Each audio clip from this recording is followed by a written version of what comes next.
Let's get right into it. Number 7, mixed signals trap. Ever get a miss you text at 11:47 p.m., reply in 2 seconds, and then nothing? Here's the scary question. Why does that make you chase harder? Because mixed signals don't just confuse you, they train you. When someone is warm, then cold, your brain starts bargaining. Did I say the wrong thing? Should I double text? You're not being dramatic, you're reacting to uncertainty. And uncertainty is sticky. The wild part is that random affection can hit harder than steady affection. Your brain learns, if I keep checking, I might get a reward. That's why you reread the thread, refresh your notifications, and swear you're done. Then still peek. Watch the pattern. One good message after silence feels like relief. Relief feels like chemistry.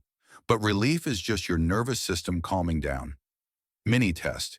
If their consistency drops and your anxiety spikes, that's not love growing. That's your stress response getting louder. Fix it without playing games. Set a clarity standard. If they go quiet, don't chase. Pause initiating and see what's real. Real interest shows up without you auditioning for it. And if this hit close to home, the next fact is even more uncomfortable. Sometimes the spark you're addicted to is actually anxiety. Number 6, anxiety feels like chemistry. Have you ever been around someone and felt your heart pound like you just chugged 3 coffees, then called it butterflies? Fear question. What if that rush isn't romance at all? Your body has one alarm system. It can't always tell the difference between excitement and stress. If a person is unpredictable, emotionally intense, or always almost available, your nervous system stays on high alert. That alertness can feel like passion. That's why messy connections feel electric, and peaceful connections can feel boring at first. Here's the hook. If you only crave them when you're anxious, you're not in love. You're in a loop. Quick check. After you spend time with them, do you feel grounded, or do you feel wired and shaky, like you're waiting for the next text to fix your mood? The fix isn't to kill the spark. It's to test it in normal life. See them in daylight. No alcohol, no drama, no late-night vulnerability. Pay attention to how your body feels when nothing is happening. If calm makes you lose interest, it might be because your brain is addicted to intensity, not connection. Next up, the opposites attract myth, why it feels fun now and expensive later on. Number 5, the good news test. Most people judge love by who shows up when you're down. But here's the fear question. When you're up, do they clap or do they cringe? This is the good news test. Tell someone you got a promotion, hit a goal, got accepted, dropped weight, or launched something. A healthy partner lights up, no way, tell me everything. They ask questions. They celebrate. They make it feel like a team win. A threatened partner does the opposite. They downplay it, change the subject, give a backhanded compliment, or suddenly start competing. Here's why it matters. Your brain learns whether it's safe to shine. If your wins make them weird, you'll start shrinking to keep the peace. You'll share less. You'll stop dreaming out loud. And you won't even notice it happening until you feel stuck. Microhook. People can fake sympathy, but pride is hard to fake. Fix. Run a small test. Share a small win and watch the response. If they're excited, curious, and supportive, green flag. If they minimize, joke, or turn it into a comparison, red flag. And if you constantly feel guilty for being happy, that's not love. That's control. Next, the conflict myth. Why never fighting isn't the goal, and what actually predicts lasting love. Number 4, attachment styles run your texting. Let's talk about the most underrated love trigger, a phone screen. Here's the fear question. Why can one seen notification ruin your whole day? Because texting hits attachment. If you lean anxious, silence feels like rejection, so you chase clarity. You reread, you double text, and you send LOL to soften your needs. If you lean avoidant, closeness can feel like pressure, so you pull back, go quiet, and act unbothered while you're secretly stressed. Most people call this personality I'm needy or I'm independent, but a lot of it is your nervous system trying to stay safe, either by grabbing connection fast or by creating distance fast. Here's a curiosity test. You can predict your next move by your first thought. Anxious thought, did I do something wrong? Avoidant thought, this is getting to be too much. Fix, don't perform. Communicate like an adult. Say, consistency matters to me. If you're busy, just tell me. Then watch what happens. Secure people don't punish honesty. They appreciate it.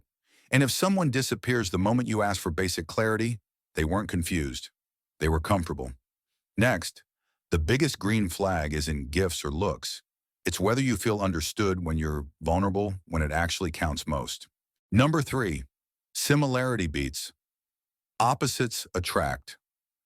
People love saying opposites attract because it sounds spicy. But here's the fear question. What if spicy is just your brain confusing novelty with a future headache? Chemistry is how you start. Compatibility is how you stay. And compatibility is mostly similarity in the unsexy areas. Values, money habits, lifestyle, and how you handle stress. You don't need the same favorite band. You need the same idea of loyalty, boundaries, and what a normal week looks like. The drop-off moment for most couples isn't the first date. It's month 3 when real life shows up. One person wants stability, the other lives in chaos. One wants to talk problems out, the other shuts down. That's not balance. That's a loop. And no, love won't magically fix it. Try this. Instead of asking, do we vibe? Ask, do we solve life the same way? Because if you're constantly translating each other, love becomes work, not peace. Practical move.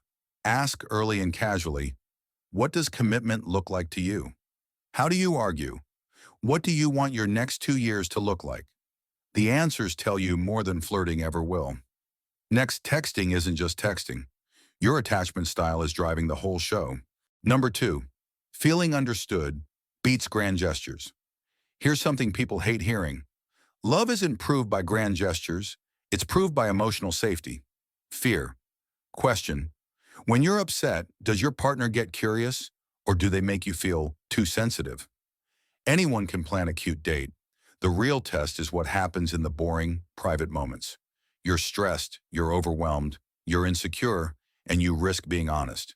A responsive partner doesn't have to agree with you, but they make room for your feelings. They don't minimize, they don't mock.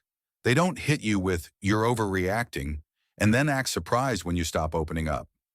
Here's the hook. If you can't be vulnerable without getting punished, you will start editing yourself. You'll share less, ask for less, and slowly become smaller inside the relationship. Quick green flag test.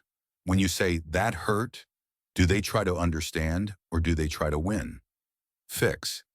Say what you need in one sentence. When I'm stressed, I need reassurance, not solutions. Then watch their response. The right person will step closer. The wrong person will argue with your feelings. Next, the good news test. Because people can fake sympathy, but they can't fake being proud of you for real. Number 1, repair after conflict. Let's kill the biggest lie about relationships. If we argue, we're not meant to be. Fear question.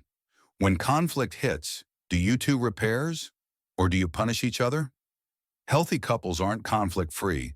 They're repair-rich. Repair is that moment after the heat where someone softens. I came in hot. I'm sorry. Can we restart? It's taking responsibility, not taking revenge. Unhealthy couples turn fights into power games.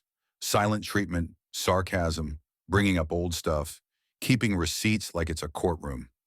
Here's the scary part. If repair never happens, resentment becomes the relationship. You can't feel close to someone you're constantly bracing against. Quick checklist. Green flag conflict looks like listening, pausing, and coming back calmer. Red flag conflict looks like contempt, stonewalling, and making you feel unsafe for speaking up. Fix. Practice one simple repair line. I'm not trying to win. I'm trying to understand. Then add a boundary. We can talk, but we're not doing insults or silent treatment. Watch how they respond. A mature person will adjust. An immature person will escalate. And that's the whole point of love psychology. Don't chase intensity.